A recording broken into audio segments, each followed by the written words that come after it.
Bonjour et bienvenue sur jcompris.com. Alors il y a une question très classique avec les nombres complexes, c'est de démontrer qu'un nombre complexe est réel. C'est ce qu'on vous demande dans cet exercice et de le faire par deux méthodes. Donc maintenant, comme d'habitude, appuyez sur pause, essayez de faire tout seul cet exercice et on se retrouve juste après pour la correction.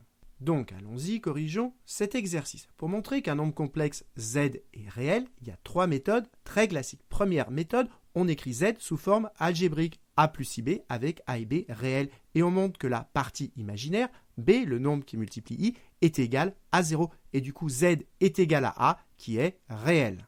La deuxième technique, c'est d'écrire z, cette fois-ci, sous forme exponentielle, c'est-à-dire sous la forme ρ exponentielle iθ. Et ensuite, on arrange au maximum pour arriver sur un nombre réel. Dernière technique très classique, c'est celle qu'on va utiliser dans cette vidéo. Vous devez savoir que si z correspond au point M, et bien z bar qui correspond au point M', et bien alors M' c'est le symétrique de M par rapport à l'axe des abscisses. Et donc si z est réel, ça veut dire que M sera sur l'axe des abscisses, mais comme M et M' sont symétriques par rapport à cet axe, ça veut dire que M et M' seront confondus. Autrement dit, z égale z bar. Et donc démontrer que z est réel, eh bien ça revient à démontrer que z bar égale z. On le retrouve graphiquement et c'est cette technique qu'on va utiliser maintenant pour montrer que ce nombre complexe est réel. Donc allons-y, on va calculer le conjugué de tout ceci et on va montrer qu'on retombe sur la même chose. Donc pour rédiger, je commence par appeler z tout ceci et moi je vais calculer donc z bar, c'est-à-dire le conjugué de tout cela. Et vous devez savoir les propriétés du conjugué. Le conjugué d'une somme, eh bien c'est égal à la somme des conjugués. Pareil avec le produit et pareil avec la division.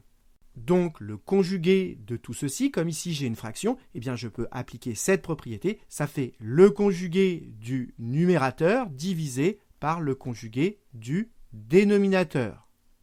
Maintenant, grâce à cette propriété, je peux casser le conjugué d'une somme, ça fait a bar plus b bar, et là pareil, ça fait le conjugué de 1 plus le conjugué de ab. Ensuite, le conjugué de 1, eh bien, c'est 1. Et ensuite, le conjugué d'un produit, grâce à cette propriété, on peut le casser en deux. Ça fait a bar que multiplie b bar.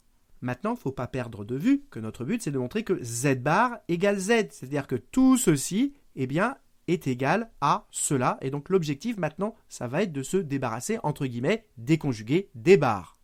Et il y a une information dans l'énoncé qu'on n'a pas encore utilisée, c'est que A et B sont des nombres complexes de module 1. Et justement, vous avez une formule qui relie z bar et le module, c'est que quand on calcule z fois z bar, ça fait le module au carré. Autrement dit, quand je vais calculer A fois A bar, ça va donner son module au carré. Mais son module, c'est 1, et 1 au carré, ça fait 1. Et quel est l'intérêt? C'est que A fois A bar égale 1. Autrement dit, A bar, on peut l'isoler, ça fait 1 sur A. Et l'intérêt de ceci, c'est qu'on va pouvoir remplacer A bar par 1 sur A et donc de se débarrasser des conjugués. Et donc ça, c'est quelque chose qu'on utilise très souvent en exercice. Quand un nombre complexe est de module 1, par exemple A, eh bien ça veut dire que A fois A bar égale 1, autrement dit que A bar égale 1 sur A. Et donc c'est ce que j'ai écrit ici, A bar égale 1 sur A, et pareil pour B bar égale 1 sur B. Donc, à chaque fois que j'ai du A bar, je remplace par 1 sur A, et pareil pour B bar. Donc, voilà ce qu'on obtient. Et n'oubliez pas que notre but, c'est de montrer que Z bar égale ceci. C'est-à-dire que ceci égale ce qu'on a ici. Donc, maintenant, qu'est-ce qu'on va faire? On va tout simplement mettre au même dénominateur. Donc, ici, on va mettre tout sur AB. Donc, ça fait B plus A. Autrement dit, A plus B. Et au dénominateur, on met pareil au même dénominateur. Donc, ça va me faire 1 fois AB. Donc, ça me fait AB plus 1. Et maintenant, regardez, on peut simplifier par AB. Et donc, qu'est-ce qu'il nous reste? Il nous reste au numérateur A plus B et au dénominateur AB plus 1, exactement ce qu'on a ici. Et donc, on a démontré que Z bar, on a retrouvé exactement ce qu'on a là, que Z bar égale Z. Donc, on a démontré que Z bar égale Z. Et donc, ça prouve que Z est réel. Et donc, comme Z, c'est ceci, ça prouve que ceci est bien réel, ce qui termine cet exercice.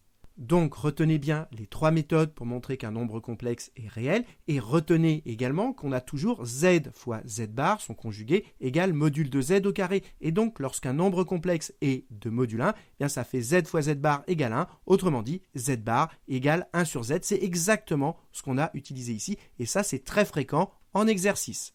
Donc voilà, j'espère que cette vidéo vous a été utile et dans la prochaine, on verra une deuxième méthode parmi les 3 citées pour montrer que ce nombre complexe est réel. Et en attendant, comme d'habitude, si vous avez apprécié cette vidéo, n'hésitez pas à la partager et à la liker.